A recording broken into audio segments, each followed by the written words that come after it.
Your bed should be sleep and sex, and that's it. Right. Hi, I'm Gwyneth Paltrow, and I'm excited to introduce you to Sleep Training for Grown-Ups, brought to you by Westin Hotels and Goop. In this series, we are going to explore some of the most effective sleep tricks. Alongside me, I have Dr. Cheri Mah, who is an expert on sleep science.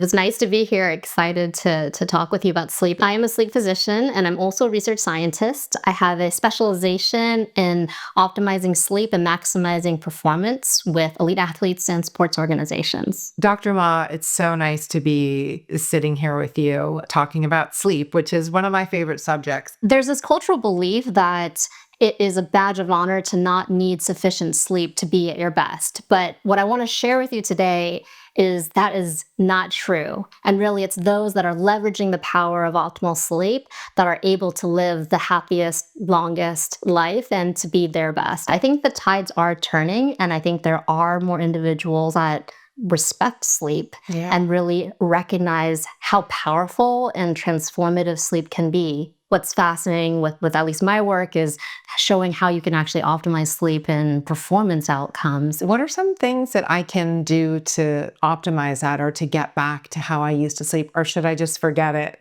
No, there's things that you can do for sure. So when you travel, obviously your sleep can sometimes be impacted, and especially if you cross time zones, you'll experience jet lag. You can feel more sluggish, more tired, and just feel off. So I'm curious, what is in your carry-on bag?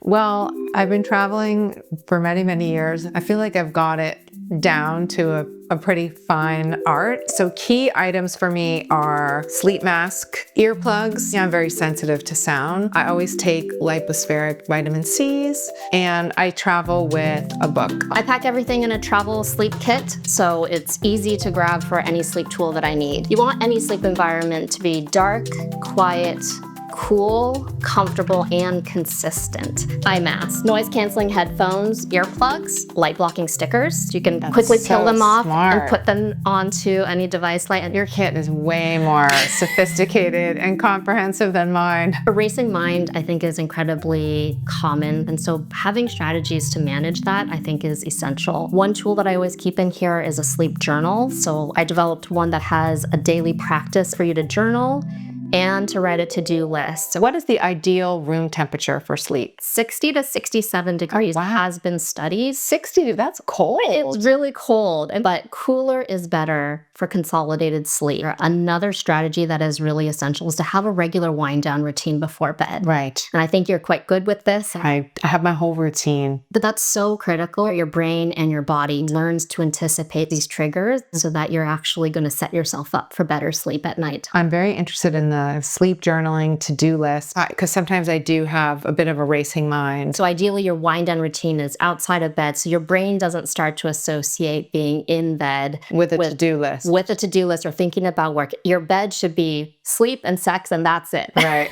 So what do all of these items have in common? These are all great sleep tools to help optimize your sleep environment, whether you're at home or on the road. Have you heard about the first night effect? I have not. The first night effect is when you're in a new environment for the first night, people often don't sleep as well. And some of the studies have shown that part of your brain stays more awake than if you're in your home environment.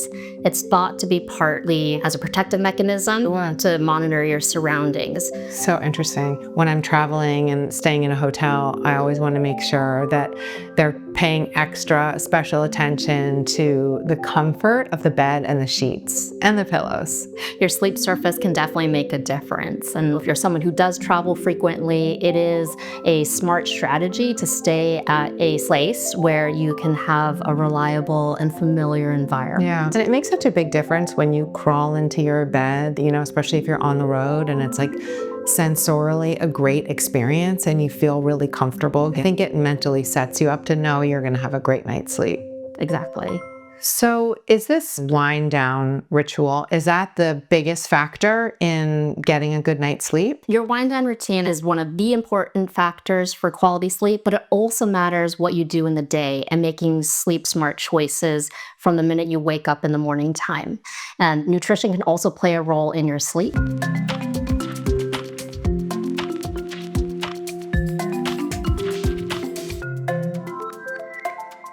What if I told you that what you eat can affect how you sleep, but it may not be in the way that you think? The last thing I would ever think to do is have a cup of coffee and then go take a nap.